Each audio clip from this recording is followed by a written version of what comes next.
Hans, by now everybody's probably seen the fake border bill that was put forth by the GOP. Well, it was GOP leadership and DNC leadership that was given to us. And of course, it was nothing more than a mechanism to attach Ukraine aid.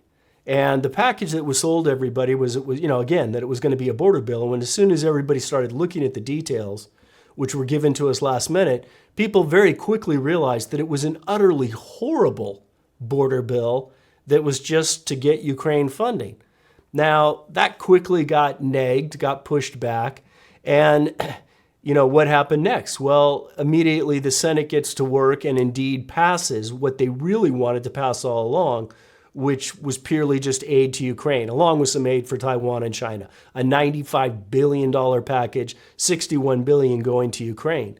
And, with hindsight, I think we can see why the border bill was so terrible to begin with, is because DNC leadership is out there very aggressively pushing the fact that, hey, we gave you a border bill and you guys negged it. You're just playing games. Well, now we need to push through this aid to Ukraine. And I guess we can get into the specifics of the bill if we want, but what's really important to me is this whole episode is highlighting a schism that's taking place in the GOP, and it's one that's for the better long term, although it may take a while to get there. And what we're seeing is GOP leadership actively working with DNC leadership and the White House and the intelligence community to create this bill, this funding for Ukraine that they want to shove down our throats, and you're seeing pushback from the new guard. So there's this kind of old guard, new guard, buildup within the GOP that's taking place. And it used to be just with sort of the new guys in there, and there was all maybe 10 to 12 people. That group is growing, and that has important ramifications for us. And, now for the first time ever, there's talk of getting McConnell out of there. And of course, it's real important that we just don't install his replacements like John Thune or, some of these people that are right there behind him to step into it. But that's kind of what I see as part of the larger issue with this whole border bill package and this Ukraine funding. Yeah, the fact that when you break it down as to who voted for and against on the GOP side, it runs along age basically, and right. So the older, the more you voted for it, and the younger, the more you voted against it. That was such an extremely important kind of thing to happen or observe here. And by the way, that kind of should be done for a lot of different things. Just basically show me the age breakdown of all these different votes. Okay, well, we can save that project for another time. But for now, on this topic, it was such a clear-cut line. And so I agree with you. It's a very long process, but eventually you get there. Eventually you'll replace these older people with younger people, and then they tend to be more switched on and less mired in the old ways. Biden said something the other day on the back of what, Tucker Carlson going to Moscow and doing the interview with Putin. And that just really caught my attention, just to kind of demonstrate how mired in their ways these people are. And I'm not even talking, we can talk military industrial complex, we can talk about all these things, but just as a matter of, because they're old and because they lived through a particular time, they're just so entrenched in that way. And so what he said is like, going back to whatever, 19th century or whatever, Russia has always been the enemy. I'm paraphrasing, words to that effect. And that's what's in his mind. So he said that when he talked to the German chancellor who came to visit, I think it was this week or last week, and it was right after Tucker had talked to Putin. And of course, Putin, he said, and this is to me was probably the most important part of that entire interview, that he wanted to join NATO. And why not? NATO's purpose was to fend off the Soviet Union. The Soviet Union was gone. Everyone was supposedly friends. So let him come in. And then, of course, the answer was no. And that kind of then reminded me of the Biden thing. Of course, it's going to be no, because all these people, especially this older generation, all just have it in their heads that these people are the enemy, no matter what. It doesn't matter whether there's a revolution over there. It doesn't matter who their leader is. None of these things matter. They're just the enemy. And I think that really comes out of this bill here as well. Well, and the other element, of course, that's tied with that is Putin also said he wanted a negotiated settlement to the Ukraine war. And that was, of course, also no. And we're seeing this kind of it's said often, but this endless war, and that is what we're seeing now. It's very interesting that this whole border bill, fake border bill, was set off. There's a little bit of it was a January, I think it was a January 26 article in Washington Post that was fascinating because what you're seeing was the pre-planning for this bill. And they kind of gave away the game a little bit. They quoted an anonymous intelligence official in that article. And here's the kind of generic quote from this intelligence official, that the hope is the long-term promise, assuming congressional buy-in, will also future-proof aid for Ukraine against the possibility that Donald Trump wins the re-election bid. Now, bear in mind that that quote was going back about 2 weeks before the bill was even introduced. And what the article also discussed was this attempt to establish with the U.S. as partners, like France and some of the other European countries, the UK, to establish a 10-year funding plan for Ukraine. Now, you and I, the conservative base is already against any further funding, generically speaking, or just this open checkbook that's going on, where you have these other guys that are talking about 10-year funding. Well, the leadership of the GOP was fully aware of this. So they were there. It's obvious they're in complete agreement with this 10-year funding plan. It's almost as if they're kind of trying to reestablish what got us into this whole problem in the first place. Build up Ukraine as the bulwark, the focal point against Russia. I mean, and that's what got us into this war, is trying to make noise about pushing Ukraine into NATO in the first place. So 2 weeks after this article, what happens? The GOP leadership, working with the DNC leadership, working with the Biden White House, working with the intelligence community, comes out with this calculated bill that I think they kind of threw out there as like a lark. Maybe we'll get it, but we probably won't. If we do, great. If we don't, we've got the built-in narrative that rather Republicans don't want a border bill, and we're going to continue to shove Ukraine funding down your throat. But make no mistake what this is about. This is not just about another $61 billion to Ukraine. This is about trying to do it in a way that Trump can't overturn it, and they want to see funding, kind of almost in perpetuity go on for Ukraine. And that's what's really going on behind the scenes here. Yeah, a couple of things on that. Did you see David Cameron, the UK Foreign Secretary, coming out and telling the US to fund this stuff?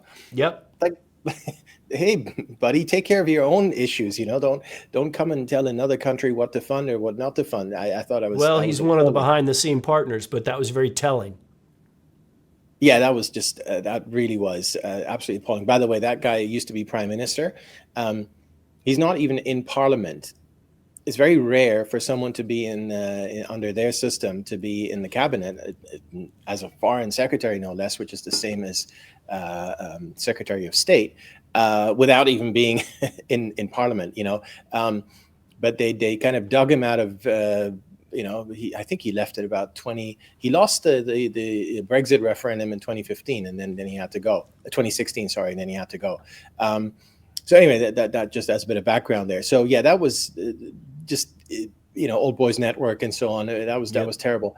On Trump, I think it was J.D. Vance who pointed this out. And J.D. I think Vance some is people right. thought it was a bit of a stretch, but if you really think about it, it is. We when we think back about Russiagate, they hung that around Trump's neck like as a kind of an opening, a gift to his inauguration. Like, here, there you go. This is going to kind of saddle you for the rest of your presidency. And I agree that if there is a second Trump term, this will be a huge problem, because if he goes against it, then he's like, whoa, there's you can't do that. We've already agreed to fund all this until whenever. And then you might get into, this is what Vance said, you might get into a situation where he gets impeached again, because it's really a carbon copy of the first Ukraine impeachment, where he was, he had just had some questions before he was going to send a bunch of weapons over there. This was back in 2019.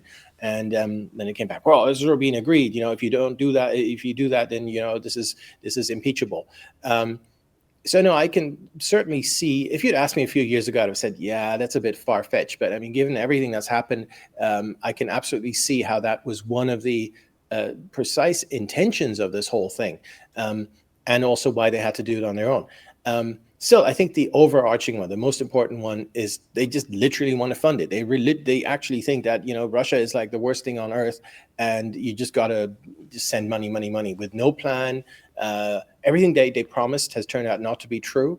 I mean, Putin was supposed to be on his deathbed. Putin had run out of munitions. This, that, nothing turned out to be true, and yet you just keep throwing money at it. Yeah, a couple points on that. The first one that I'm not sure that everybody fully appreciates is the fact that we have 115 billion of funding for Ukraine, and now they're asking for 61 in the follow. Now, if you notice what the senators and the Congress, the senior guys out there that are pushing this, what are they saying? They're starting to tell you the truth. They're telling you that we need this for domestic purposes.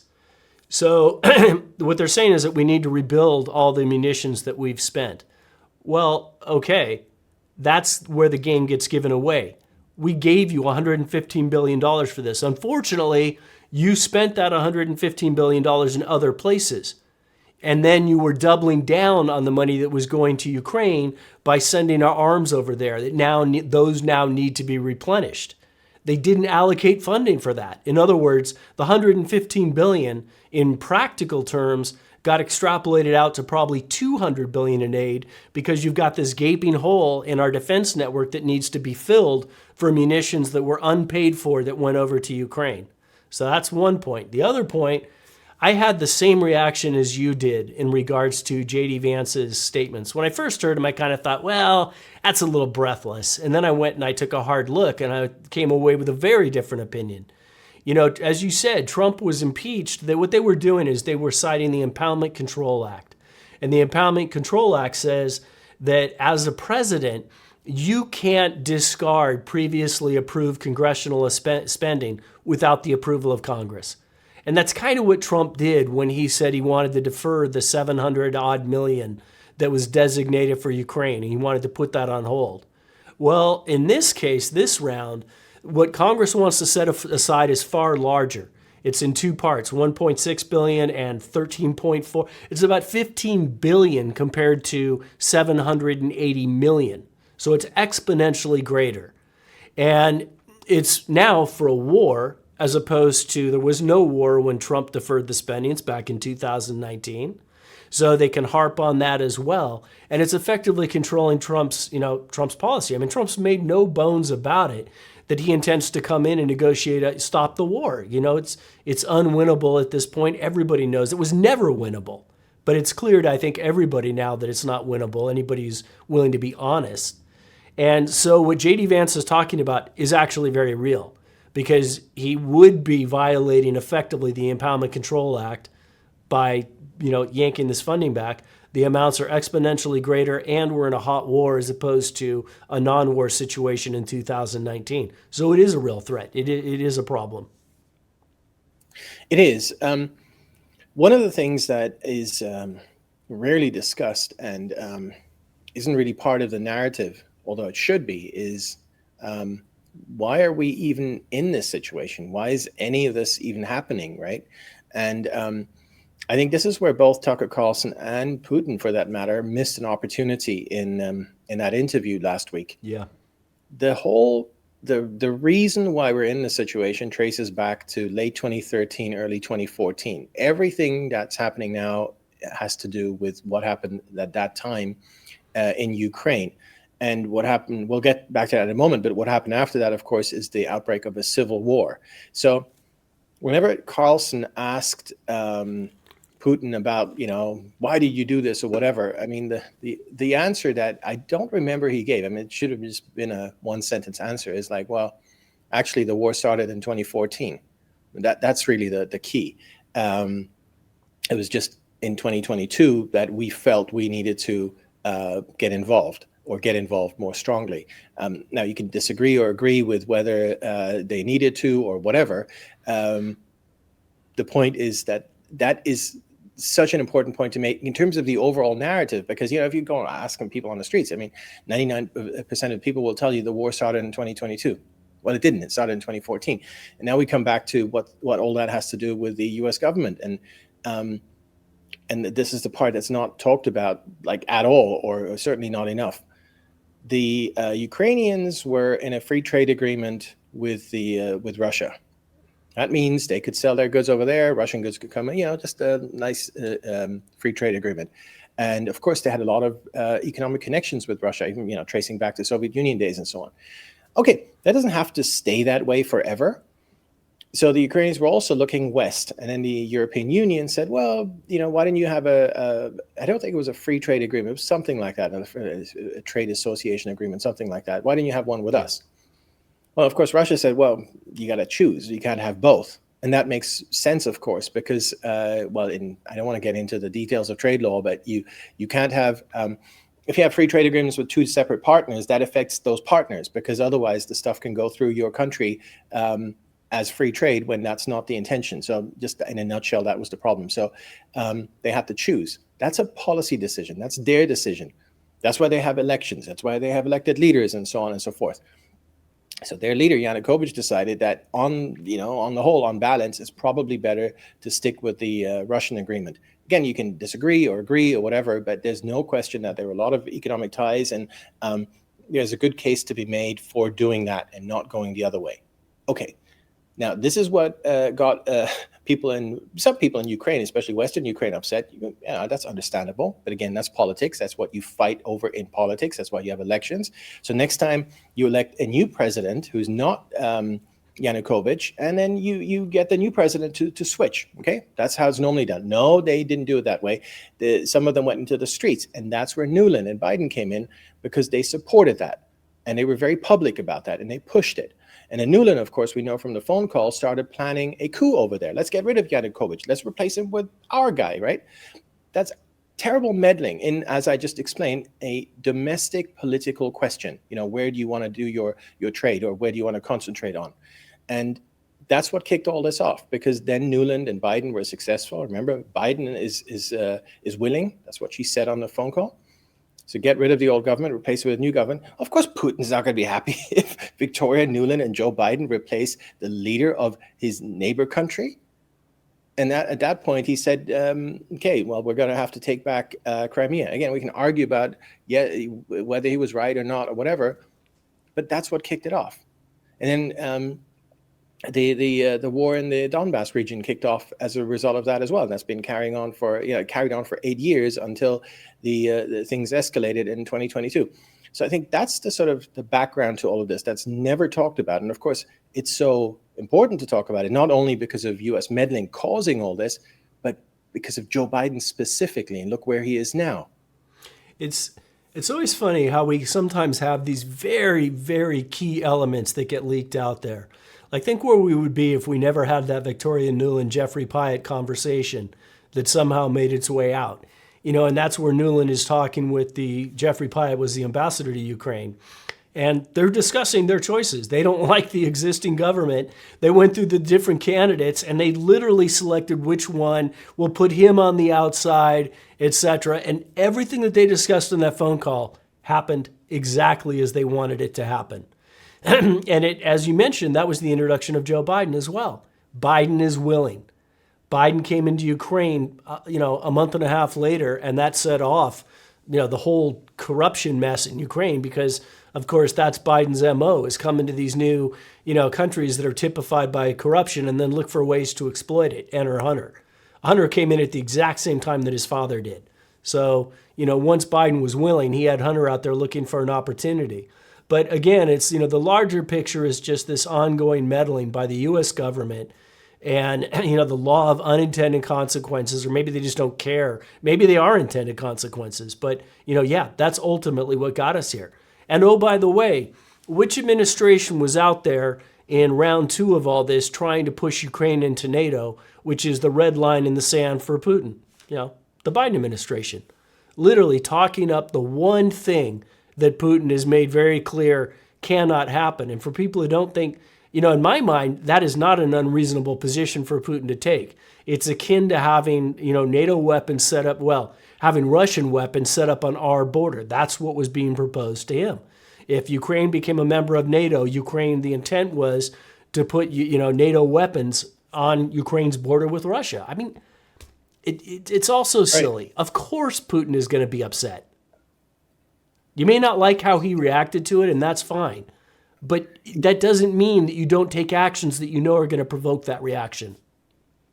Exactly. And, Cuba, right? Cuban Missile Crisis. Of course, the United States is going to be very upset if the Soviet Union puts missiles in Cuba. In Cuba, yes. So how's this any different if a neighbor country, in a very, very important neighbor country, it's not just like, a neighbor country, the Baltic states are also neighbor countries, but they're not as important. But because, for instance, Russia still has access through St. Petersburg, so they have some coast there. But in Ukraine, it's super, super important because, of course, Crimea and the naval base there, and access to the Black Sea and access to the Mediterranean. So many things to consider there. Plus, of course, the fact that there's a lot of ethnic Russian-speaking people there. So there's a lot of things there. But I think the point again is, you don't have to agree. You don't have to agree with anything that Putin says or whatever. But it's just about let's at least understand what he's thinking, because then that will enable us to gauge what he's going to do next. As long as you can't go in there and just remove him, which, by the way, would be a bad idea because he'd probably be replaced by someone far, far worse. Oh man, that would be so destabilizing. It's not a board game. You can't just go in and do what you want. The things you do have consequences, and you have to deal with the board as it is. If it is, you can't kind of shift things around, and that just never seems to compute, and that is just an immensely frustrating circumstance. That these people, Nuland, what did she think? I mean, Biden 2014 was easy to see now. It's probably starting to get there a bit. But by the way, when you listen to his phone calls from the time, he still sounds a lot more, vibrant, energetic, and so on than now. But what did she think would happen? That it wouldn't upset Russia if she just went ahead and replaced the leadership of a neighbor country? It's madness. And on the phone call, I mean, the thing that just to demonstrate how far we've gone in terms of to a very bad place. I'm sure whoever leaked that call, probably someone in the Russian government, thought, oh, well, that will take care of that problem because we've exposed them now. We've exposed the United States as organized. But the call, people don't know this, many people don't know this, the call was leaked before the coup. Yes. In February of 2014. So it was there, it was available. Anyone could hear it. And, the media didn't really report it, and not some did. But, anyway, I think the expectation was, well, now, if we leak it, it's game over because the United States government will be exposed as planning a coup in Ukraine. And, since that's exposed, and Joe Biden, the vice president, is named specifically as having approved the coup in Ukraine, well, then they're not going to do it because that would be too blatant, right? And then they just went ahead anyway, like a week later, and did it despite the phone call existing. You said, a few moments ago here, they just don't care. And that's the scary part. Well, and the fact that they don't care is exemplified by the fact that Nuland's currently in a very senior position, kind of the number two, very senior position within the State Department, within the Biden administration. And, here's the person that caused all the problems to begin with. It's like everywhere these people go, death and destruction follows them. We saw the same thing in Libya, Syria, etc. Every time we've meddled, just, hundreds of thousands of innocent people die. We've now had this war going on in Ukraine with, 500,000 deaths. They're placing women into the ranks. It's unconscionable, but that's what's happening. And maybe just to kind of circle back around to our opening gambit position about kind of this old guard, new guard. One thing that was really interesting from a cynical perspective, interesting is the wrong word. Yesterday, it was earlier in this week, we had some news come out about this new national security threat that nobody could talk about, but everybody had to be worried about. And Mike Turner, a guy who's probably, it'd be hard to find somebody who's more closely aligned with the defense industry complex than Turner. leaked this information out to the press, took everybody kind of by surprise. Turns out it's relating to potential kind of, Russian plans possibly to have some space nuclear capability, which might be related to taking out satellites, et cetera, which has got a couple sideline questions. Why don't we have that capability? Because we're dicking around over in Ukraine. But regardless, all of that was just this very, very timed push to get the Ukraine to scare fearmonger, to get the Ukraine funding back, and oh, by the way, to get FISA reauthorization done at the same time. So again, you're seeing these machinations by senior levels of Congress to try to manipulate the public, and unfortunately, they've been pretty good at it, to get this crap passed. Fortunately, it's now becoming more visible, and there's been a lot of pushback on what Turner did too, thankfully. Yeah, this whole it's a national security threat. I can't tell you what it is, but we got to do A, B, and C. That gambit does not work as well anymore. I wouldn't say it doesn't work at all. I think it still works to some extent, but there was certainly a lot of pushback this week on that issue. Like, nuclear, Russian space nuke, just forget about it. I'm not going to believe you here. First of all, it sounds pretty, it sounds like out of a really bad James Bond movie kind of a plot. But generally just, too many hoaxes. Hoax. At some point, people just go, I'm just not going to believe you anymore. So I'm kind of very happy that this, the idea of, a national security threat, we got to you got to trust us, that is no longer the case. And there's a lot of reasons for it. It's not just Russia hoax and Ukraine hoax and whatever. It's also like COVID and all that kind of stuff.